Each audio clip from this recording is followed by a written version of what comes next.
Hi అండి అందరికీ. అందరు ఎలా ఉన్నారు? అందరు బాగుండాలని మనస్ఫూర్తిగా కోరుకుంటున్నా. అయితే ఖాళీగా ఉంటున్నా, నా వల్ల ఇంకా ఎక్స్ట్రా ఖర్చు ఎందుకు అన్న ఒక్క ఆలోచనతోనే నేనైతే ఈ డిసిజన్ అయితే తీసుకున్నానమాట. ఇంకా నా బ్లౌజులు, పాప డ్రెస్సెస్ స్టిచ్చింగ్ చేయించాలి అని అంటే స్టిచ్చింగ్ ఛార్జెసే చాలా ఎక్కువైపోయాయి. ఇంకా ఎక్స్ట్రా ఖర్చు అవుతుందని ఊరికి అనుకునేదాన్ని. కానీ ఇంకా నేనైతే యూట్యూబ్ చూసిన తర్వాత మిషన్ నేర్చుకోవాలని అయితే ఉంటుండే. మిషన్ నా బట్టలు నేను పాపమైన స్టిచ్చింగ్ చేసుకోవాలనన్న ఒక్క ఉద్దేశంతో నేనైతే మిషన్ తెచ్చుకున్నాను.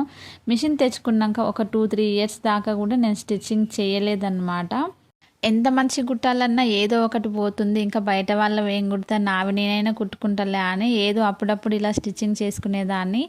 ఇంకా నావే కాకుండా ఇప్పుడు కస్టమర్ బ్లౌజులు కూడా స్టిచ్చింగ్ చేస్తున్నా. నాకైతే చాలా చాలా హ్యాపీ అనిపిస్తుంది అనమాట. ఇంకా ఇప్పుడు ట్రెండింగ్లో ఉన్న కట్ వర్క్ బ్లౌజ్ను కూడా స్టిచ్చింగ్ చేశాను. ఎలా స్టిచ్చింగ్ చేశాను అనేది కూడా కామెంట్ బాక్స్లో కామెంట్ చేయండి. హస్తినాపూర్ సరౌండింగ్లో ఉన్న వాళ్ళకి స్టిచ్చింగ్ కావాలి అనుకుంటే కామెంట్ బాక్స్లో కామెంట్ చేయండి. తప్పకుండా రిప్లై ఇస్తాను. వీడియో నచ్చితే లైక్ చేయండి. ఓకేనా? బాయ్.